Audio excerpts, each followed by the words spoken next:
మంచి మనస్సాక్షి విషయమై ఎందుకు చెప్పాడు అని అంటే, అప్పటికే పౌలు గారి దగ్గర కొంతమంది ఉన్నారండి, తప్పిపోయిన వారు పౌలు గారితో నడుస్తానని, పౌలు గారు ప్రకటిస్తూ దేవుడు ప్రకటిస్తామని వారు రుచి చూశారు.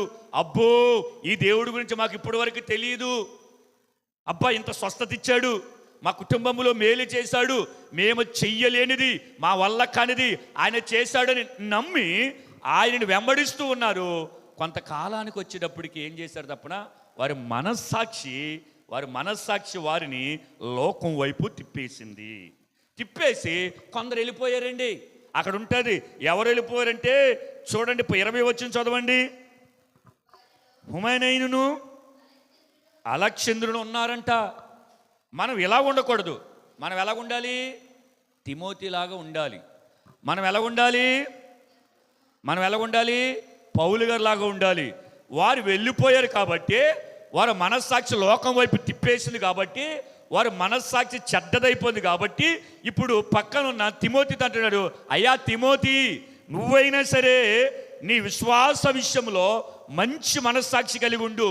ఎందుకంటే నీతో నాతో వస్తానన్న వాళ్ళు వెళ్ళిపోయారు. చూసావా, వెళ్ళిపోయారు.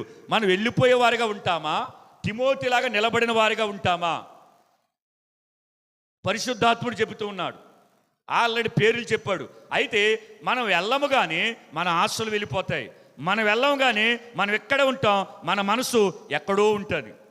మనం ఇక్కడే ఉంటాం, మన ఆలోచనలు ఎక్కడో ఉంటాయి. మనిషి ఎక్కడే ఉంటాడు, మనసు మాత్రం ఎక్కడో ఉంటుంది. అంటే ఎక్కడుంది? ఈ హుమైనైను అలెగ్జాంద్రు ఎలాగైతే లోకములకు వెళ్ళిపోయారో అలాగా మన మనస్సు వెళ్ళిపోతూ ఉంటుంది. దేవుణ్ణి ఆరాధన చేసేవాళ్ళు ఆత్మతో సత్యముతో ఆరాధన చెయ్యాలి. వారి మనస్సు ఇక్కడ ఉండాలి. ఎందుకు తెలిసినా, ఇది దేవుడు మనసు ఉండే స్థలం. అవునా కదా? బైబిల్ ఏం చెప్పింది? సొలొమోనుతో దేవుడు ఏం చెప్పాడు? ఈ మందిరము తట్టు ఎవరు ప్రార్థన చేసినా నేను వింటాను, ఎందుకంటే ఈ మందిరంలో నా మనసు ఉంచుతున్నాను. దేవుడు మందిరం అని మనసు. ఆయన మనసుతో మన మనసు ముడిపడితే, ఆయన మాటతో మన మాట కలిస్తే, ఆయన నడకతో మన నడక కలిస్తే, ఆయన చేతితో మన చెయ్యి కలిస్తే ఎలాగుంటుంది? పరుగు వండర్ఫుల్గా ఉంటుంది. దేవునికి స్తోత్రం, హల్లెలూయా. చూడండి, వారు పోరాడుతాను వచ్చారు, ఆజ్ఞను పొందారు. ఆ ఆజ్ఞను వారు కలిగిన చెడ్డ మనసు, అదిగో అట్టి మనస్సాక్షి కలిగిన కొందరు విశ్వాస విషయంలో వాడ ఎలాగైతే బద్దలాసిపోతుందో అలాగైపోయారంట. వారిలో 2 పేర్లు చెప్పాడు. నేనంటాను, మన క్రైస్తవ జీవితంలో ఆడిద్దరు పేర్లే ఉండాలి తప్ప 3వ పేరు మనది చేర్చబడకూడదు. దేవునికి స్తోత్రం, హల్లెలూయా. వారిలాగా మనం ఉండకూడదు. మనం వచ్చాం, ఉందాం, ఏదైనా ఏమైనా ఈ పరుగులో మనం ఉందాం. క్రీస్తు పిలిచిన మార్గము అది విశాలమైనది కాదు, అది ఇరుకైన మార్గం. అది ఇరుకైన మార్గంలో గాలాడదు, ఇరుకైన మార్గంలో ఎలుతురుండదు, ఇరుకైన మార్గం సరైన సదుపాయాలు ఉండవు, సరైన వాతావరణం ఉండదు. ఏమంటే సరైన స్వచ్ఛమైన గాలి లేక మన అవయవాలు పాడైపోతూ ఉంటాయి. అయినా కానీ మనం ఆ మార్గంలో నడవాలి.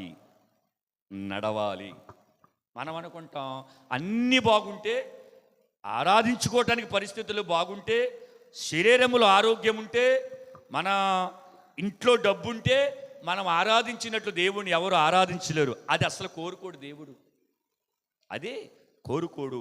మంచి మనస్సాక్షి కలిగినడు ఏం చేస్తాడు తప్పన, నాకు ఇచ్చాడు ఆరాధన చేస్తాను. మంచి మనస్సాక్షి కలిగిన ఏం చేస్తాడు తప్పన, నాకున్నది పోయింది దేవుని ఆరాధన చేస్తాను. అప్పుడు ఏ మనసు అయితే ఉన్నదో ఆ తర్వాత కూడా అదే మనసు ఉండాలి. దేవుడికి స్తోత్రం, హల్లెలూయా.